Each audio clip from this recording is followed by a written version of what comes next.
E-commerce Gold is brought to you by Rewind. Accidents happen.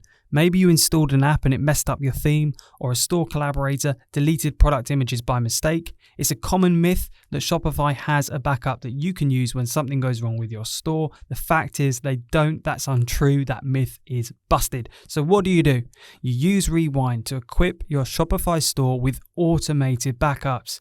Rewind should be the first app you install to protect your store against human error, misbehaving apps, or collaborators gone bad. It's like having your very own magic undo button.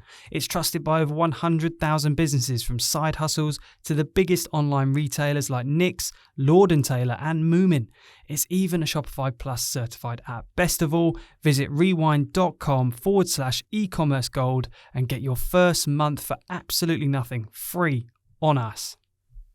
The Ecom Gold podcast has partnered with Clearco to provide you with financial tools to grow your business without having to give away equity. Clearco is the world's largest e-commerce investor and growth platform, giving founders the financial tools, capital, and network they need to grow. Plug in your Shopify store and your loan could be agreed within just 24 hours. Visit clear.co/partner/Vixxr, VIXXR, for exclusive deals, £1,000 off your first loan as a podcast listener, and more information. This show is brought to you in collaboration with Vixxr, a leading Shopify agency with a mission to grow and migrate brands to Shopify Plus. They've worked with some of the world's largest brands and can help you level up your e-commerce performance. Visit Vixxr.com, VIXXR.com for more information. What a fantastic episode this is. We speak to Eli, the king of customer experience, and he shares with us his strategies, insights, knowledge, and learning of his experience with customer experience and how he's applying that at the company he currently works for, which is Jones Road Beauty, a company which is founded by Bobby Brown.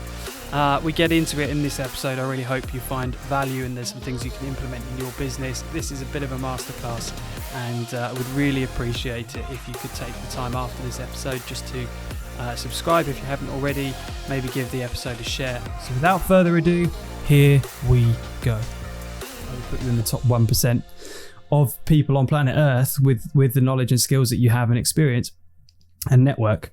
So it's just interesting to me that you choose to be employed. And I say that with respect, because I think you could very easily start your own companies. Is that something that you have played with yourself? What's the kind of theory behind you enjoying what you do right now, and why do you do it in the way that you I absolutely love this question, Finn. First of all, thank you for the kindness. I think it's really, really sweet of you. I think that a few things. So I started a company in 2014. My brain is kind of so jello. I don't even recall exactly when, but I started a company that failed. And the reason why it failed is because I was very ambitious and excited, but I didn't really have enough, actually, like real life, training of what I call, like, the world training of the world, like knowing what works, what doesn't. I've learned that, when people spend 5, 10, 15 years in college, like I'm learning that in the real world by working with really incredible people. And I've just seen what I was able to learn being at a fast growing company versus doing it myself. And there is most definitely going to be a time and place where I go out on my own again. I've been lucky enough to do a tiny bit of consulting on the side that's really filling that side of my brain where I, get to jump into somebody's company and spend 2 hours on a weekend and figure it out. For now, my biggest priority is finding companies that are on this massive growth trajectory and being able to learn and get paid doing it with somebody else's company, right? Like, can I prove that I can build someone else's company? And I'm not like for somebody that works in startups, I'm not a massive risk taker. I guess my wife would think otherwise based on all the Peloton stock I bought, but I'm not like a massive risk taker, and I've done it and it wasn't massively successful. And I've decided I'll take a couple of years building it. And to be completely frank, and I say this in a very humble way, like, I didn't expect I'd be where I am now 5 years ago. I'm doing better than I thought I would, given the luck I've had. I think that I've been really lucky to meet the right people. Like all my last 3 roles are through Twitter. Like I've had the opportunity to share things that I'm genuinely excited about and had people that were gravitated towards it. And that gave me opportunity. I think over the last 2 years, it's pretty crazy, Finn, that in 2020, I couldn't find a job. In the last 2 years, I've been offered jobs at some of the coolest D2C brands. And it's really kind of changed the way I thought about a job. And I think when you talk about, being employed, like I'm obviously not in a place where I want to like be told what to do every hour of every day. And I want the creative ability to build something special. And that's been the biggest non-negotiable for me in talking to when I joined Olipop. My first interview was like, I have these crazy ideas and I want to be in a place that lets me unleash them. And with Jones Road, it was the same thing, right? Like working with Bobby Brown, who's been, in the industry for 25 years and built $1 billion brand. She's doing this again. And working with Cody, who's her son, who's also like an absolute genius. And it's like, can I do these things differently? And that's been my biggest thing. Wait, what, Cody, as in I don't want to say your Twitter BFF, but that's certainly how it feels. Yeah. That's Bobby Brown's son. Right. Different last name, so you don't get it. Undercover. Whoa. I didn't know that until I met him either. But I mean, Cody is just an absolute legend. I mean, he thinks about growth differently than most growth marketers I've met. And that's like the biggest reason why I took this job, right? Like I'm a dude that never wore makeup. I took the job at Jones because I absolutely love the way Cody thinks about marketing, the way Bobby thinks about brand and product. And this feels like fun. Like the fact that I get paid to do it as well is crazy to me, but it feels like fun. I'm very young. People start very successful companies in their 30s and 40s. And I keep saying this, but I have a 30-year plan. Like most people have a 5-year plan where they want to be. I don't have that. Like I'm vibing. My wife's in med school and we have a kid that's almost a year old, and I have time, right? Like if I start a company in 5 or 10 years, that'll be awesome. If I start consulting and doing that kind of stuff in 5-10 years, it's awesome too. And right now I'm just having such a blast working with people I only dreamed of working with 5 years ago. And I pinch myself, but it's been exciting. Yeah. But also from what I've seen, what I understand just through the content that you share, you're super talented in the space. So thank you. And they're talented enough to recognize that. So they give you that freedom. I'm obviously I don't know this. I'm not in your office, but I can tell by the interactions, the way that you guys communicate on Twitter, you just have this fun, energetic feel. I get that from Cody. I get that from you. We call it banter.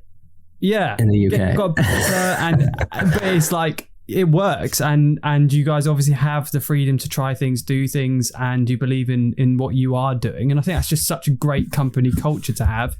And I've seen the flip opposite of that, where it's like a 4 grey wall office and everyone, doesn't even speak and they have their lunch on their own facing a wall. And it's just like, everything's done by spreadsheets. There's no risk whatsoever. There's no fun whatsoever. And I'm sweating as you describe that.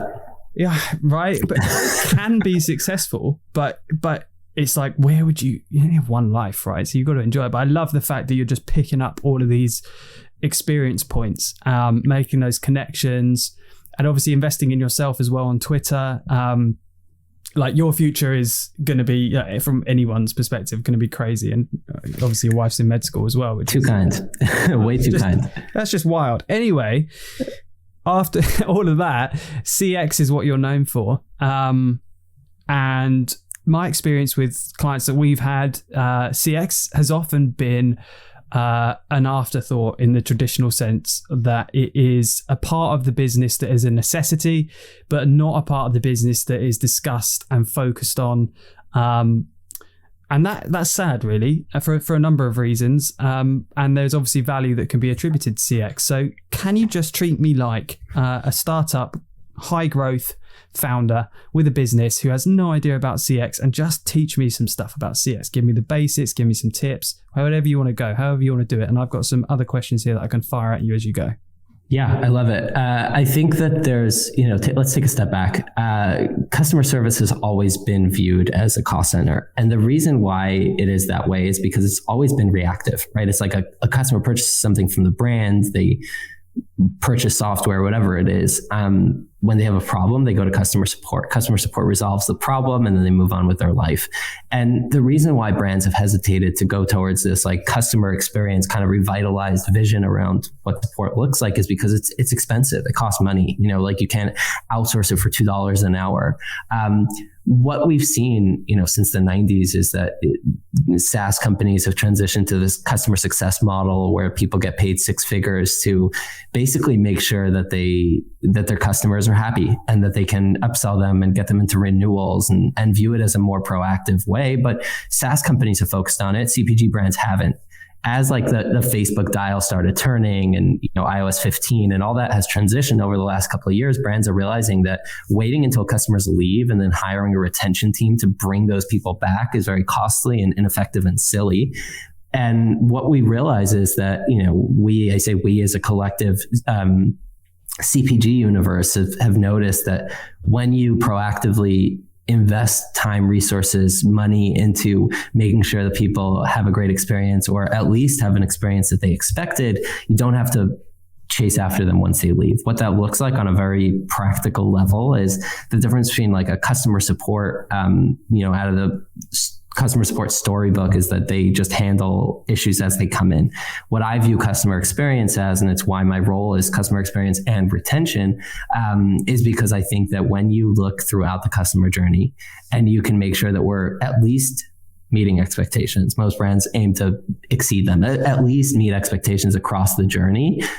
That gives us a much better chance for customers to come back. What that looks like on a more granular level is the Facebook ads that you're running. Are they selling some crazy product that doesn't exist? And then they get it thinking like, oh, this looks like it came from wish.com. Or are you selling the actual product?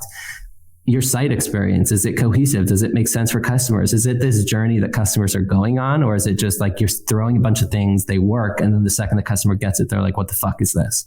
And that's really like the job of a great customer experience team, is to understand which data is important. Like just getting data is not helpful because now I have a whole bunch of spreadsheets of data. It's not helpful. So understanding which data is actionable and useful.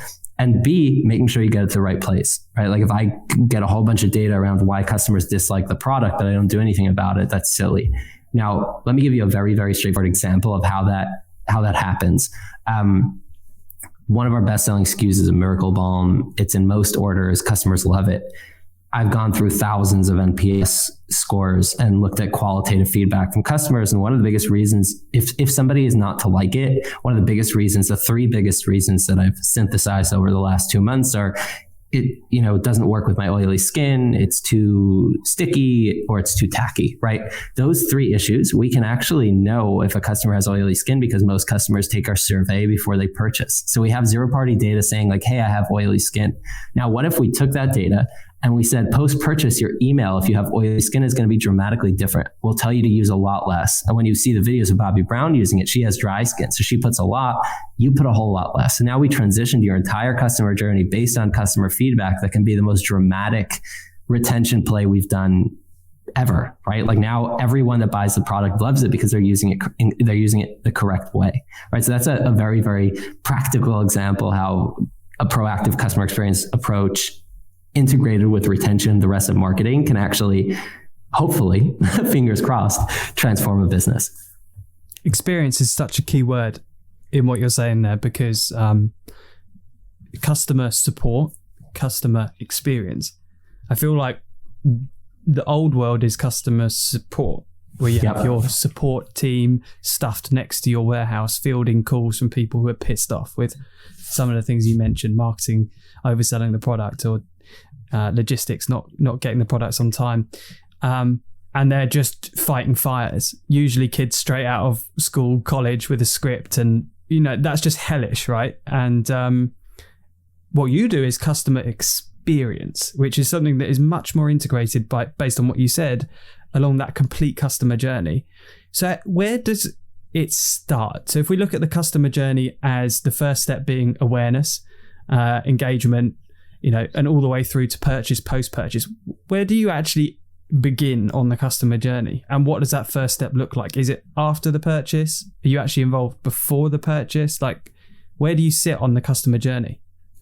Yeah, that's a great question. And honestly, when I was at Olipop, we would work with the team on captions for ads. We'd look at the ad copy. Is this, like we had a story at Olipop where we had an ad that did really well. It was a gorgeous pour shot. It was soda over ice, and it looked like all the cues from a Coke ad.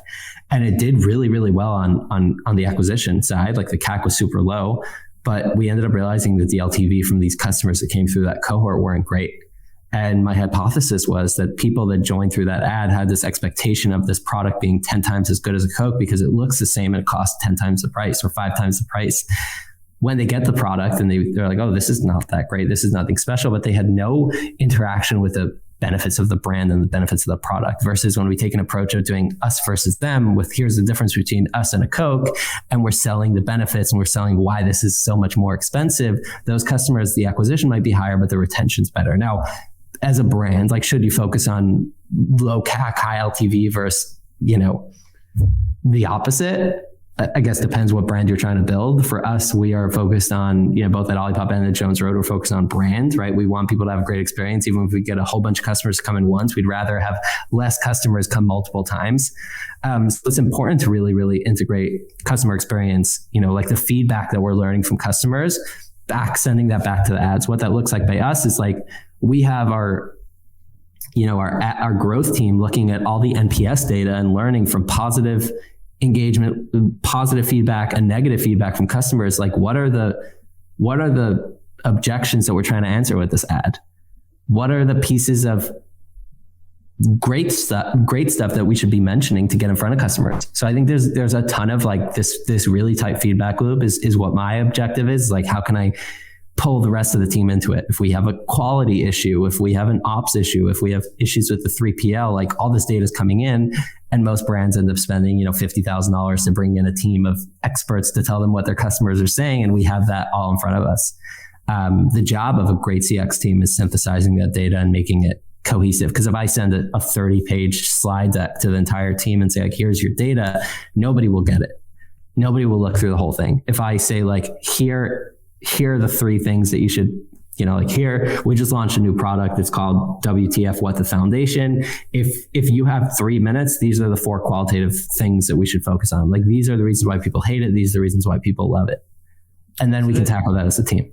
So there's definitely a difference between, there's a skill set, right? And I'm going to ask you in a second for a framework, if you have one, because you have it naturally. I know you will have this naturally, but there's a difference between listening to a customer complaint or customer feedback and hearing a customer complaint and customer feedback. And I can imagine that when you're taking that data straight to your ear from a customer, you're hearing them and you're thinking through, why did this situation occur? More than just, oh God, let's ship them an alternative product or give them store credit, or more than just the rational answer to the problem. You're thinking backwards of, okay, this is where we are. How did we get here? What do we need to do to resolve that? That comes naturally to you, I bet, right? But it probably doesn't come naturally to everyone, and probably not even me. So is there a framework? If I was joining your team and I'm super junior, like, how would you get me in that mindset? What am I thinking about? Wow, that's a good question. 2 things. So I think the number one thing that's important in any CX team or in any marketing team, I guess more broadly, is there's so much noise, right? Like, there's noise from customers, there's noise from internal team, and deciphering signal versus noise is really difficult. What I see in any CX team is, like, within the first 20 minutes of an issue coming up, it'll look like you've been hit 20 times, right? Like, you'll be like, there are 10 tickets about the same thing, like, shit's falling down, right? And it takes a more tempered approach to look at the data and say, like, well, we've sold 20,000 of these items. We have 10 complaints. In the scheme of things, it's nothing too crazy. Let's continue listening and let's see what we have at the end of the day, right? So there's, like, dealing with issues versus understanding what is signal versus noise that you should pass along. And I think for me, it feels like it's come from being in this shitstorm for a bunch of years that you end up realizing like what feels like a testy customer versus like what is a real issue. I really appreciate the challenge of like, how do I give that to somebody with zero experience that comes in and says like, how do I do it? And as I'm thinking through it, it feels like the most powerful part of this is understanding what is somebody's own personal experience versus facts. And both can be true. Like this can be the worst experience somebody had as a consumer, but on a factual level, it's not something that is the worst thing we've ever seen. For example, if somebody gets their product and it's the box is bashed up, they might have very high standards where they're really, really pissed off. And granted, maybe in this case, even though it's not our fault, we should give them a refund and reship it or whatever we do to go above and beyond. At the same time, in the scheme of things, it's not the craziest thing we've ever seen. So I think being, taking everything with a grain of salt and not really getting swayed by, I can sense from the tone in the email that this customer is super, super frustrated, but it doesn't mean we should, start getting all the alarms blaring. And that's like, I think the biggest thing that I've learned over the last couple of years is understanding that we have to, like, as emotional, empathetic people, we have to lean into that, but we also have to lean back on data to a certain extent, right? Where it's like, this sounds like it's the worst thing in the world, but is it?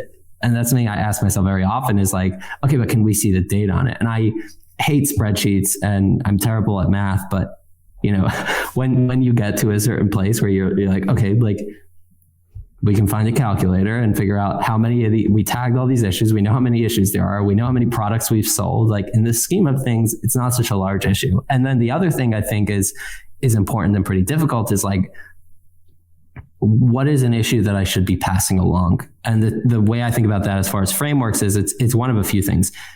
Number one, is it an issue that can potentially be related to product, right? Like that's always a big one, because if that's an issue, we want to flag it as early as we can, even if it seems to be only a few customers, because we want to be able to track that. Number two, if it feels like an issue that can easily be resolved, and it can't be resolved by us. So a lot of times teams just pass it along when we can easily resolve it. But if there's like the warehouse is making multiple mistakes that are the same, and it doesn't seem like 100% a human error, can we tell them that this pack out is incorrect and they should fix it? Feels easy enough. And then the third thing is something that we can share and other people can learn from, right? Where it's like, this is the way this customer was handled and it worked really well. Like they came in guns blazing. They said they'll never purchase again. And we went above and beyond. And now this customer is fully obsessed with us. So those are like the three things that I'm looking at in terms of what should I be sharing. And with the current climate and the predicted future climate in the shorter term for e-commerce is that the audiences are going to become less inclined to spend. They're going to have less capital, disposable capital to spend. It's obviously harder to target people. So not only your core customers, but actually some of your fringe customers who aren't your best customers become really, really important, especially in that piece around retention that you mentioned. And how do you, and I'm talking maybe when you're talking to your heads of departments or your colleagues who are heading up other departments, how do you balance losing a customer? Because like you said, you have some data, so I've got an example, right? I'll name no names, but a protein company that I've used for a while. I was on a subscription, shipped me my protein. It's not my protein. They just shipped me my protein. And the bag split on one of the shipments, and the company of it, Royal Mail in the UK, had to literally deliver it in a bin bag because the powder had gone everywhere. So fair enough, things happen. Dropped them an email. I'm a core customer. I make 2 or 3 orders a month, and I said, hey guys, this is what's happened. I was chill about it because it wasn't their fault. I was like, this is what's happened. I sent them some pictures. Fine, we'll ship you one out straight away. I was like, brilliant, thank you very much. A month later, nothing, haven't heard from them. Contacted them again. Oh, sorry, it didn't get actioned. We'll ship it now. And it still hasn't turned up. But so they've lost me as a customer, right? I'm not gonna I'll give you one chance, but 2 or 3 and it's kind of too much, and I've gone elsewhere, and that's fine.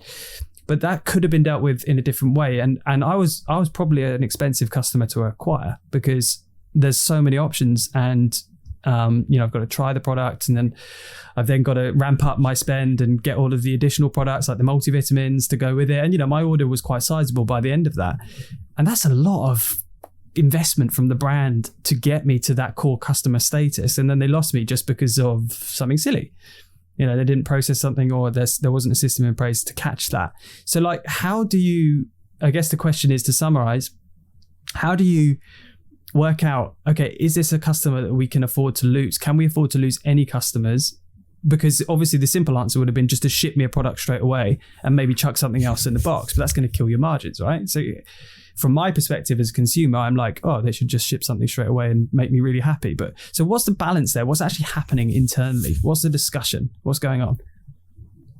Yeah, I mean, this is like, the question resonates with me for a few reasons. I think that what you see pretty often is the people you're talking to don't have any invested interest to resolve your issue, right? Which is like, the people that you're in touch with are getting paid peanuts, don't know anything about you as a customer, don't care, because they get their paycheck whether or not you stick around or don't stick around, right? There's no interconnection between growth and retention. And there's nobody gives a shit, right? That's the biggest problem. Number two, they don't have the ability to go above and beyond and fix it, because for them to add something extra into your box is going to make them have to call 3 people to get approval. Is that worth it? Probably not. What do they gain? And third is like, what do they gain if you stick around? Nothing, right? So that's like the most important thing to just like set the scene. Like, there's no vested interest in the customer support rep to resolve or give a shit about your issue. That's where the problem starts. Just to ask a question on that point, is that ignorance of the company not having a system or process in place to do better? Are they looking at that, those companies we're talking about, are they looking at it as purely a balance sheet play and going, right, we have to offer customer support. How can we do it as cost effectively as possible? Or is it simply that they just don't understand that they've invested money over here in the purchase journey before the purchase, and they're just fucking it in the post-purchase, and they just can't link those two things? Like, what's your thoughts around that? Probably a little bit of both.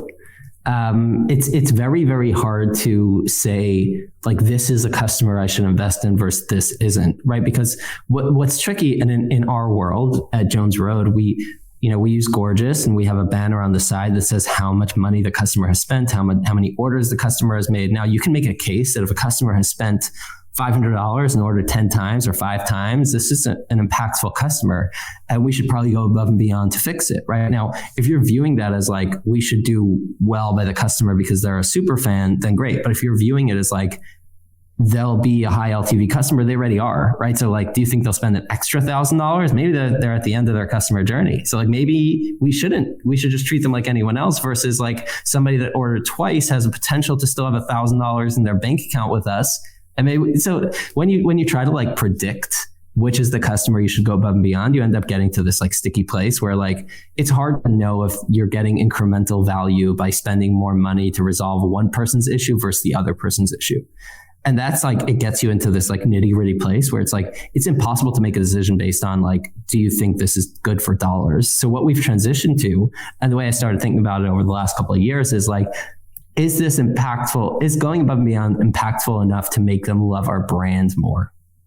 And it's more of a brand play. Like, if somebody is aggressive and is obnoxious and hates us already and has complained about 9 other items, I'm less excited about going above and beyond for them, because like, okay, like you'll spend an extra $200. The $200 in the scheme of things is not making or breaking anything, right? Like, if one customer is more excited and spends more money, that's not changing our lives.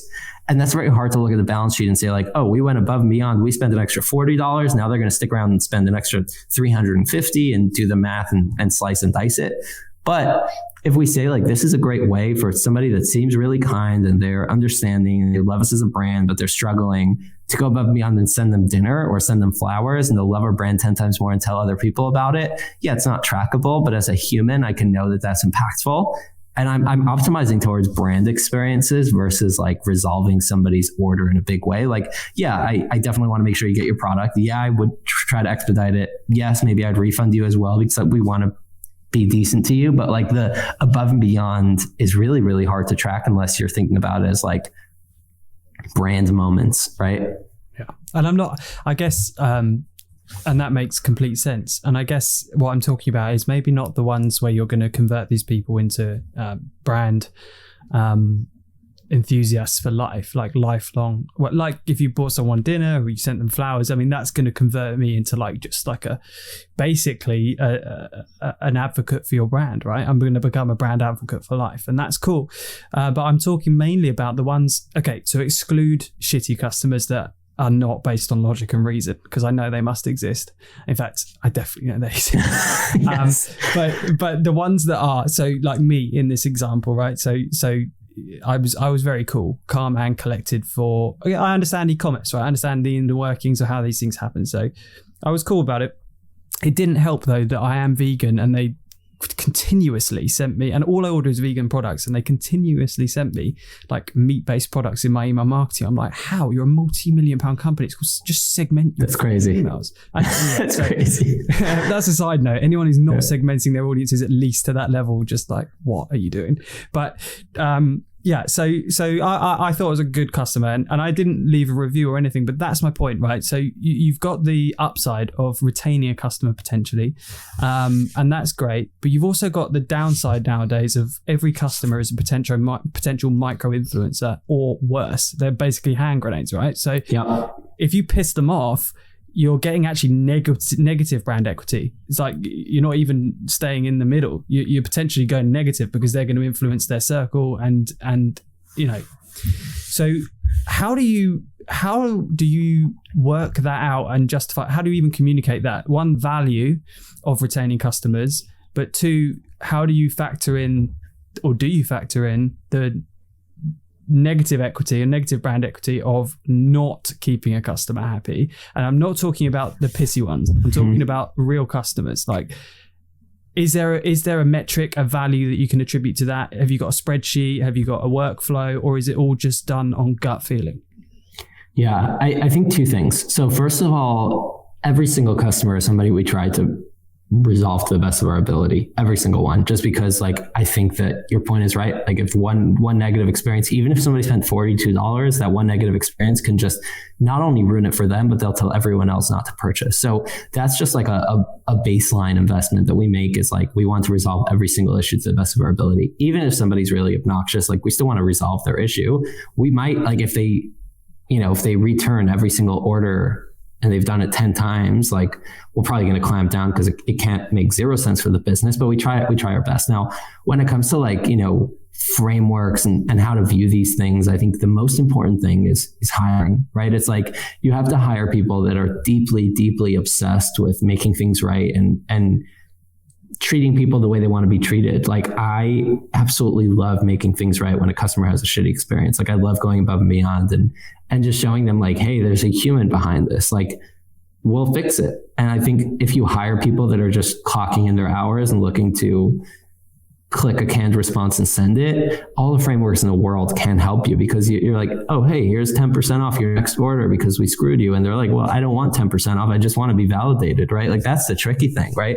Like I've spoken to brands that have like, customer was really frustrated and they refunded the whole order. And then the customer said like, why are you refunding me? I don't want a refund. I want the product, right? Like I never asked for a refund. They just want to be validated and heard, right? So I think that's like the number one most important thing is hiring. Like hire people that you trust, can deeply empathize with humans and do their best to make sure something's right. And then empower them, like give them the ability to spend a little bit of money if you feel like it's necessary. And yeah, I believe that gut is important. And also I believe that gut can be trained, right? Like I think that when you see the reaction to the way you act, like, for every action, there's a reaction. If you see it's positive, you'll continue doing it. And if you see it didn't turn out the way you thought, you'll switch it up. So I think empowering the team and giving them the ability to, like, you think maybe we should go above and beyond for this customer, fuck it, try it.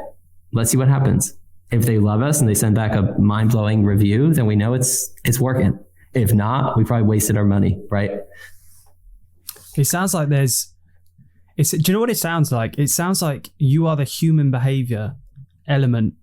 You're the psychology team in a brand, where you have commercial directors, financial directors, marketing to a degree, paid marketing maybe, who are the spreadsheet, finance, logical people who solve problems maybe on a more logical level, i.e. customers unhappy, give them a refund, tick the box, done. You're maybe more, it sounds like, let's just understand this behavior. This is a human. Like this, each one's different. And that in itself is a skill set. And I'll give you a really good example, actually, one from the UK. So this isn't my example, and I'll probably give it too badly. But so in the UK, we have something called Eurostar, which links the UK by train to Paris, right? And other European destinations. It goes under the sea. And the UK government decided to spend upwards of £1 billion to make that journey 30 minutes faster, which is, it's about a two and a bit hour journey. So to make it 30 minutes faster, okay, but they spent upwards of £1 billion. And the reasoning was they were thinking, well, this is just they wanted to increase passenger happiness, right? And so they instantly went to the spreadsheet guys. And how do we do that? Well, just make it faster, obviously. But they could have spent a fraction of that cost putting massage seats in, getting models to serve you free food and free drinks for the entire journey for a fractional amount. And people would probably have asked for the train to be slowed down. So there really is a divide in how you think about how you serve a customer to get, ultimately, I guess, what is your KPI for you, for your customer? Is it happiness? Like what's the ultimate KPI for you? Yeah, I think it's like, Henry Ford said, if you ask customers what they wanted, they say faster horses, right? Like, I think it's tricky, right? Because like pretty often customers don't know what they want, right? Like they'll reach out saying like, I'm so frustrated, and they're not asking for a return. They're not asking for a replacement. And so many of the times they just want to be listened to and validated, right? Like that's my kind of guiding star is like, I know I'm a difficult customer. How would I want to be dealt with? And that's like what I try to do. And it's obviously difficult to train other people to do what I would do. But I think giving them empowering them and giving them the ability to is the most important thing. As far as like my KPIs on the CX side, like we are looking at customer satisfaction scores. We're looking at customer effort score, which is a survey on the bottom of every email that, how simple and easy was it to get the issue resolved? I read a book a while back called The Effortless Experience by, I think, Matthew Dixon. And it's basically the people that have great experiences are customers that have a really frictionless way of getting their issue resolved if they face an issue. So that's, we're striving to make it as simple as possible. Like don't make somebody go back and forth 9 emails to return something. Just give them the link in the first one. And then I think when it gets more granular, we're looking at, is the CX team creating more revenue for the business? Like obviously it's not a team that's directly correlated with like how much money are you bringing versus how much are you spending, because I think it's a brand building team. But I think, even just we do shade matching. We have a quiz that does it, but we also do it through the CX team. And we have a bunch of makeup artists, professional makeup artists that have worked in retail, and that some of them are part-time makeup artists, part-time CX, and we do shade matching through email and SMS. And what we've learned is that the 3-month like I just pulled these numbers today and I thought they were absolutely insane. But our LTV from people that went through CX team shade matching is, our 90-day LTV is 70% higher than a standard customer, and our 6-month LTV is 95% higher than a standard customer. So people that are engaging with this team are spending a significantly higher amount of money. So that's a metric we can look at and say, like, could you aside, sorry. Yeah. What can you just go into that a bit more? How that, of course, mental figures. So what's working there? Yeah. Well, the facts are that people that have direction of what is the part, like if we face it zoomed out a little bit, the biggest objection to purchasing makeup online is, will it look good?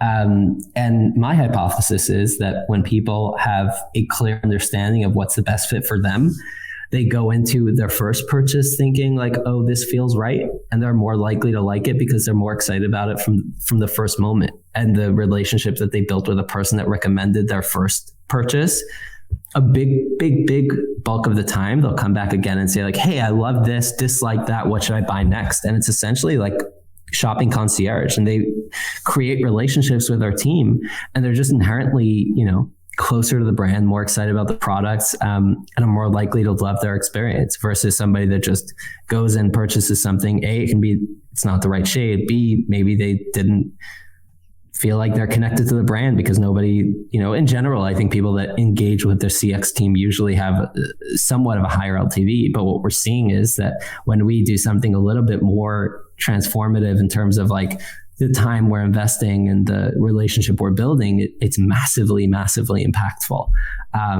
That's my hypothesis, right? That people just come in more excited and definite about their purchase and feel closer to the brand. And even, the kind of anecdotal stuff when I talk to customers and say, how was it? They say like, Aviana or Brielle or Sydney or whoever I spoke to, I feel like they really try to understand what I'm looking for, and they ask me questions, and it's why people love purchasing at stores that have that kind of shopping concierge. But to do that online is pretty wild. Yeah, for sure. And I'm really interested to ask you another question about that, which is where and how did that idea actually get implemented? Because I'm hoping, and I'm not even going to go there, but I think you guys are obviously closest to the ground, right? You are hearing the customer day in, day out. So who is better to communicate with the customer than the CX team? And what I'm starting to hear from what you're saying is we've gone from just being customer support and trying to resolve issues to taking that information that's being fed into you and synthesizing that into actually what can we deliver for the customer? And that is significant value, because the people that are making the decisions on how and when to implement it, this is data that if you've got someone junior on peanuts an hour, they're not even thinking this way. And this is what I really want to get out of this episode is it's inherently built into you to think this way, I imagine. That you're listening and you're thinking, how can we improve this? What could we try? But what I want to understand is once you've got that, how do you then take that data to the people who then approve it? And how do you then build that team out within CX to deliver it? Yeah. So the one thing I can't take credit for is I wasn't the one that had this idea. This idea started way before me. I think the reason why this idea started is when Jones Road was built, it was built to be a straightforward direct consumer brand, and we never wanted to go to retail. And because of that, we were like, shade matching is difficult. Is there a way we can make it easier? And we did before we even did the quiz, we were offering people to message us in. And originally it was a few people, right? And then it slowly started scaling and scaling and scaling. And it started being, going from a few a day to hundreds a day, and as it kind of grew in terms of volume, we started thinking like, is this even valuable? Like I was bullish that it is. And I said, I bet that customers are spending more money, but how do we even pull the data? And we've been tagging these people on Gorgeous. And then we figured that we used Alloy, which is like a Zapier for e-commerce, to pull those tags from Gorgeous to Shopify. So now they're tagged in Shopify as shade matched. And now we're able to use like a analytics tool to track LTV of customers tagged versus customers not tagged. And we're able to see these metrics. And now, I got that data today and I'm like, 70 to 95% higher LTV, 90 to 100 to 90 days, 6 months. Like that's insane enough for us to start thinking like, how big should this team be, right? Like how many emails should we be telling people in how many emails should we be telling people like, hey, we offer shade matching, reach out, right?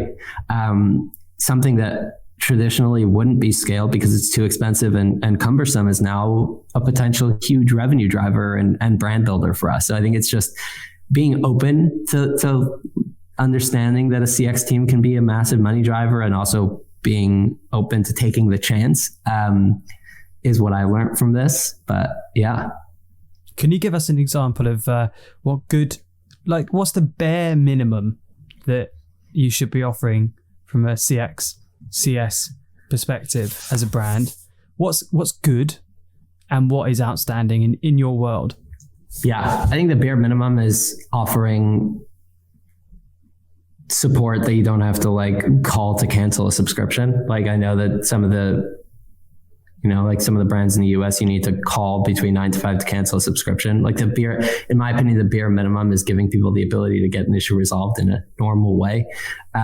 What's better, somewhere in the middle, is offering a quick response time with people that are in your team. Like I think that outsourcing has a time and a place. And every time I talk about not outsourcing, all the outsourced people start screaming at me. Like I think there is merit to outsourcing at certain times and places, but having, if you view it as an extension of your brand, having that internal. So like when somebody reaches out, we know what's going on in the marketing because we've been in the marketing call and we know what's coming up. We know what's happening and we're just a part of the customer team. It's another touch point. I think that's the middle ground. And going above and beyond is really, I had a clothing brand that I absolutely loved and spent, I don't even want to talk about how much money over the last few years. And I reached out, I've ordered so many times, and I ordered a pair of shoes and it was final sale and it was the size I always get. And it was too small. And obviously it was final sale and I totally get that, but not making an exception for a customer that spent over $1,000 in the end. And they're like, well, you can exchange it, but they didn't have any of the other sizes left. And I'm like, I don't want another t-shirt. So I'm left with this credit that I have nothing to do with. And I think that's like, a rule is a rule, but I going above and beyond is viewing each, and this might sound crazy because the bar is pretty low, but viewing each customer as a holistic customer versus like setting up a bunch of like best practices and frameworks and rules and then just like throwing them out. Like I get it, as companies scale, they need to have rules and all that stuff that makes my eyes roll, but not being able to go off script to resolve, it's, I guess, the other way, like being able to go off script to resolve a loyal customer's issues or make somebody's day is I think what going above and beyond is. And I guess it's pretty sad that that's like the best case scenario, but very few brands do that, right? Like the bar is very, very low. So yeah, I definitely resonate with that. So, all right then, let's say that company that you spent and you used to love is listening, and they book you and say, hey, we want you to come in for a day and sort our CX team out. What are you doing? What are you implementing? What are you looking at? What are you trying to improve? Yeah, I think this might sound pretty morbid, but the first thing I'm looking at is the team. Like I want to talk to everyone on the team and make sure they're here because they want to, and not looking at CX as a way to jump into marketing or CX as a way to jump into sales. And that's the first, like the people that are actually like, we hire these senior leaders and A players and pay them a lot of money to lead a team. But then the people that are actually doing the work, if they're not doing what the company's vision is or what the leader's vision is, it's worthless. And that's why myself as a leader, like I'm in the tickets more than I should be. I'm in the DMs more than I should be because like, this is my stuff. Like this is my work. This is what I'm excited about. This is what I love to do. And I want the team to be inspired by me and be excited about what I'm doing. And that's the hardest part. Like when you talk to these companies, like that one is a great example where I replied and said like, I've spent a crazy amount of money. Like I'm asking for an exception and they just replied the same exact thing. Like it was copy and paste from the email before. That's less of a problem around rules as it is around people. Because even if the response was, I'm sorry, there's nothing I can do, you could have at least said like, I did my best. I asked my manager, there's nothing I can do. I totally get it. Like you can at least break the script. That's like my number one thing is like team. If the team is not fired up and inspired and excited, you already lost. And then it's process, right? It's like figuring out if the business has no money, that's one thing, but this is a business that sells out every time they drop. They do an insane amount of revenue. They're riding at the top of their industry. Like this is one of the best, most elite streetwear brands. Like the refund for a super VIP customer is not going to kill them, right? So that's a process issue. So I think it's people and process. Like those are the two biggest things. And it's not easy, right? You can't come in and be like, this is what you'll do and tomorrow everything's great. Like it's also a culture thing, right? Like if a culture, I've been to businesses where their culture is like, they don't want to spend money on this stuff and they view it as a cost center and they're going to outsource it. Like 5 years ago, I was like, I'm going to go and change it. Today, Eli today is like, fuck this. I'm going to stay very far away from that. Like, I'm not going to try to change that. The first thing that for me to take a role at any level, whether it's a full-time gig or consulting, it's like, it's not worth my energy if people aren't excited about CX. And it's really hard to change something that's been this way for, I don't know, a zillion years, right? Like it's always been that way where CX wasn't put at the top. So that's like the number one thing, like brands have to want to. But I feel that, but I also I feel that the people who ultimately end up making the decision about how they treat CX tend to be, and this is broad, but they tend to be the logical economic yes. The people not in the trenches, they're the people looking at the figures, spreadsheets, and to convince them to spend more on something that they see as a necessity, that is an outgoing necessity that just 100% has downside off their bottom line. They see the returns, they see the staff costs, they see that.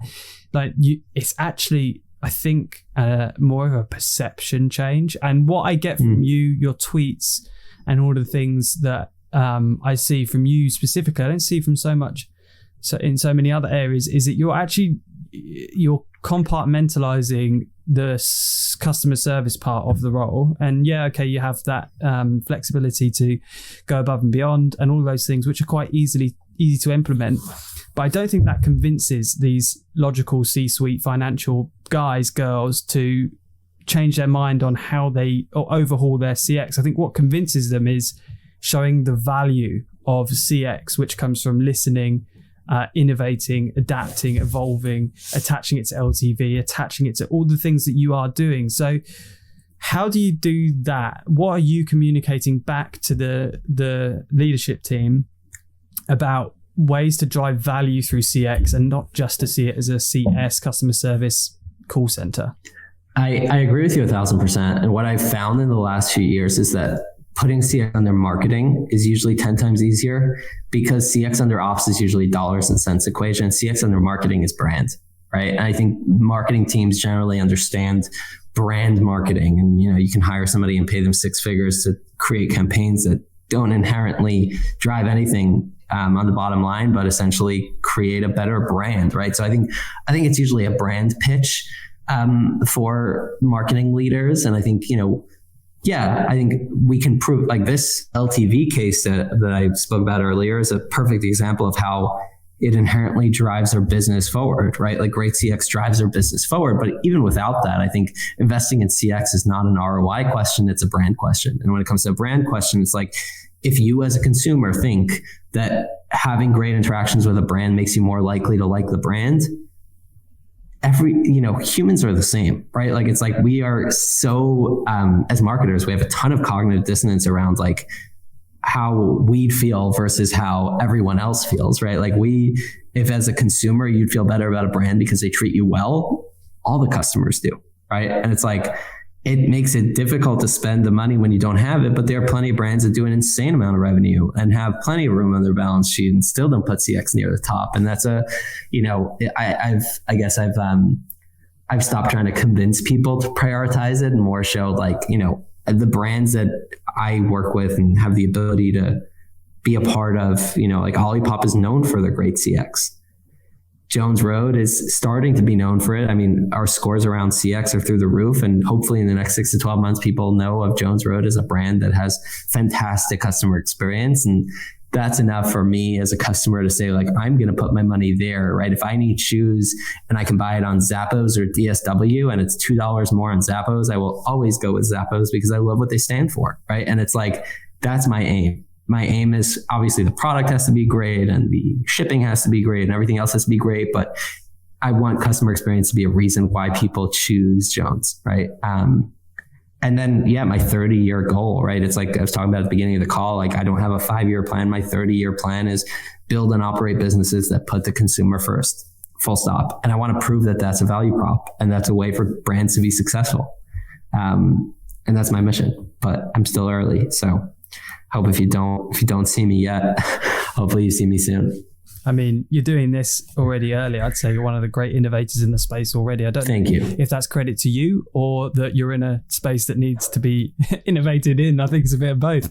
But just before we come into a lightning round, I just have a couple more questions on the data side. So you mentioned there about being known for CX. How are you benchmarking yourselves in terms of, okay, this is how we're going to measure how good we are at customer experience? And then how are you taking that measurement and then applying it against your competitors or your industry to understand where you actually sit? Like, what are you actually looking at?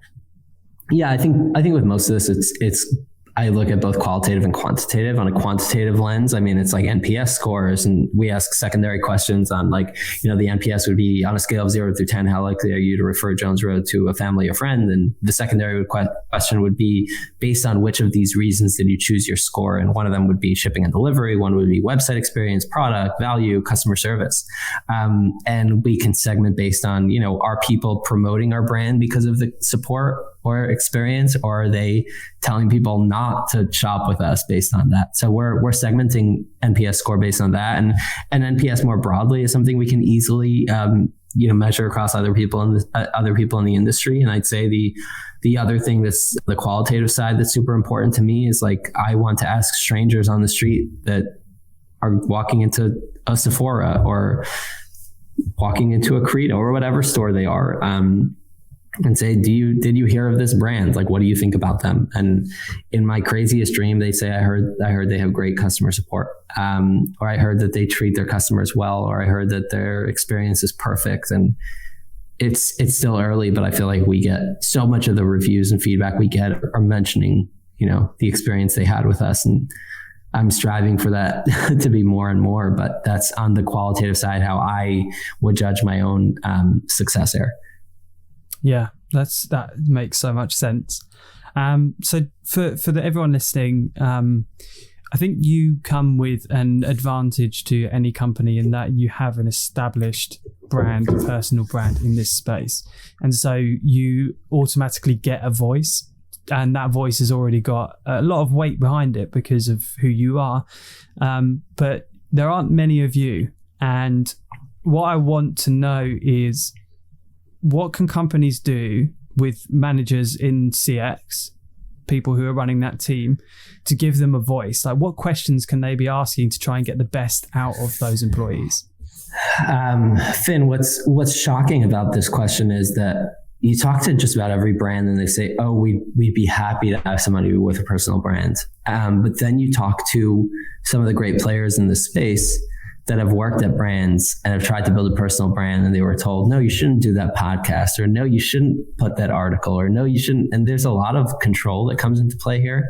So I think it's a toss up, right? It's like, you want to give people the ability to create and content and create a personal brand that's authentically them, but then you're going to, like, tell them how to do it and tell them what to do, what yes to do, what not to do. And that's really tricky, right? It's like, so I've seen brands that get threatened when somebody is thriving and getting a lot of press, and some of the more senior leaders aren't getting press. Like, there's a lot of, like, human behavior is so tricky. So I think that's the first thing, right? It's like, everyone likes that in theory, like, oh, I'd love to have somebody with a personal brand around what they do. But then most businesses don't really put that on a pedestal or give people the ability to. Like, very few brands, like, I've read the other day on Twitter from a friend that their brand is starting to give people personal branding lessons, right? Like, that's very rare. But if you think about it, right, like, that should make sense. Like, Jones Road has some sort of extra credit by having somebody that has a voice to talk about CX leading their team, right? Like, there's value in that. And there's value of having a fantastic growth marketer that has a brand running their team. There's value of public perception. But I think, the value and how you treat it is so tricky. I think that finding a brand that is going to put that on a pedestal and give you the ability to do it is so important. Once a brand is excited about that and knows they're doing it, I think it's so important to, when we discussed this before the call, I'm an introvert, right? Like, in a traditional universe, I wouldn't be putting my thoughts in tweets and clicking tweet every day. Like, that's crazy. But I'm more passionate about the space and how much has to change and the progress we're making. And I've created, a Discord with 500 people around CX to talk about it because I'm so passionate about the space. So I think passion is, once you find the passion and people that are excited about making a change, giving them the ability to start sharing becomes a whole lot simpler. And sometimes it's like, I found great CX people that never shared because they never had the opportunity to. So I phoned a friend and said, like, hey, you're recording podcasts. You want to get this person on. They're a great leader in this space, but never share anything. So it's on us as well, like people that have a voice to uplift other people. And then businesses to empower, like everything else. The more business empowers, the more growth opportunity people and businesses have. But yeah. I mean, for sure. And that was kind of a bonus answer for me, because I maybe didn't frame the question right, but I get it. And I think being able to empower your employees and allow them to have a voice, and you're building your brand here, but you're also building the company you work for, right? This is going to go out to people, and good for everyone. Yeah, it's good for everyone. And it's not like you're coming across negatively. So I don't really see where that would be an issue. But just to rewind, so more of you, the point I was making was that you have a voice in your company because of who you are, not necessarily just because of that, but you certainly have a lot of weight behind that because of who you are. There are a lot of companies out there who just have a manager doing, part, maybe even not their whole job role is CX.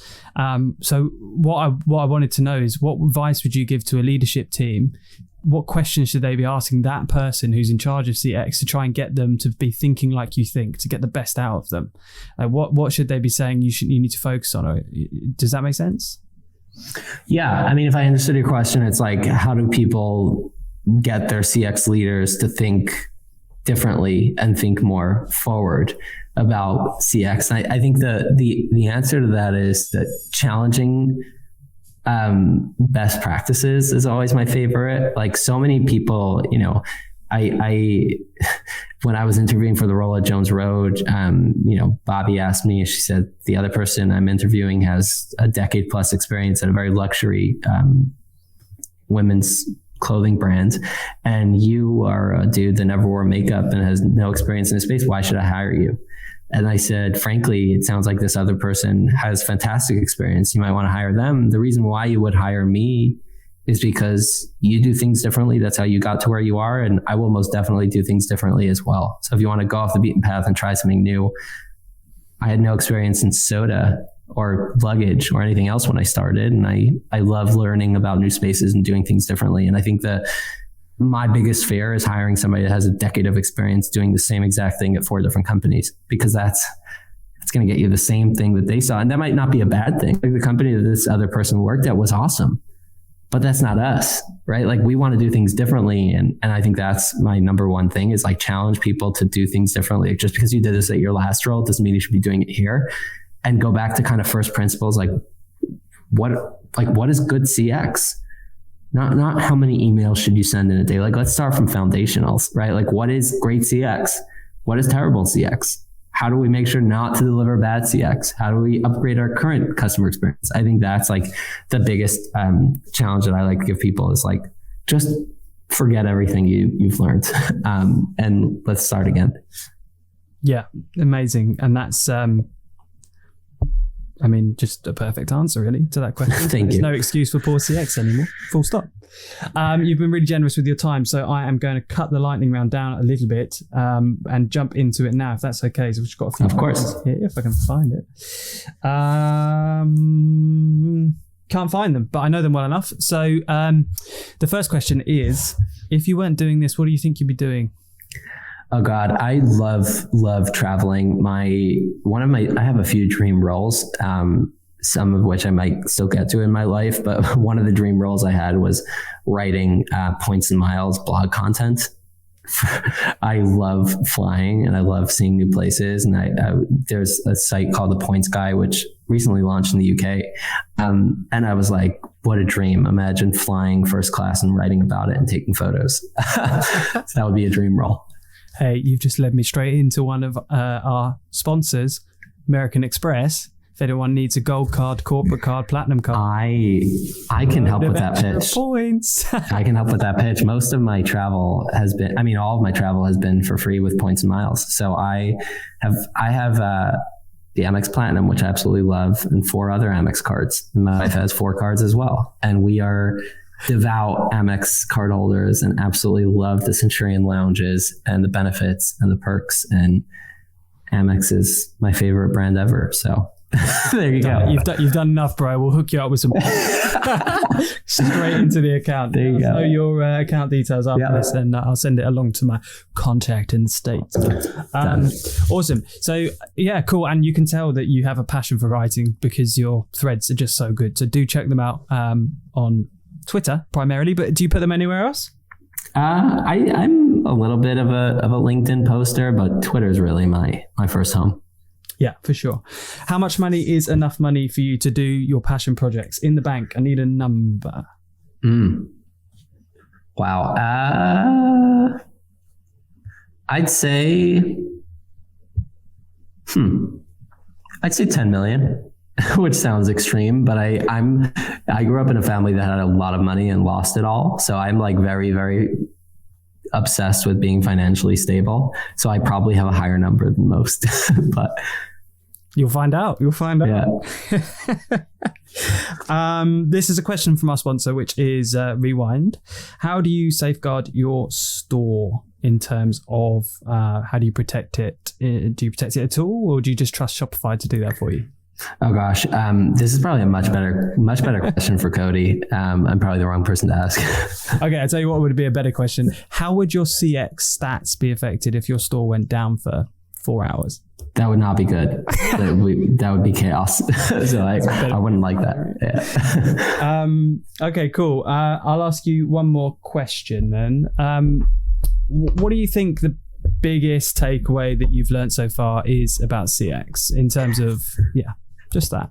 I love that. Being a person, I think the something I've been thinking about so much is cognitive dissonance that marketers and e-commerce players have in general, right? Where we think of business as one way, but we would absolutely hate if a business would do it to us. And that goes from our non-existent exceptions on returns to the amount of email we send, just like you were talking about with your vegan versus non-vegan, right? Like we just spray and pray instead of segmentation. I think it's just across every marketing piece of the business, thinking about would this be something we'd like before doing it is my biggest learning in this space. And it's like whenever I have a doubt, like how should I handle this? I think if I was the consumer, how would I like this to be handled? And the answer is not like, oh, give them a full refund and give them a week of dinner, right? Like that's not the answer. The answer is like within the realm of reality, what would I expect a brand to do? And it's usually just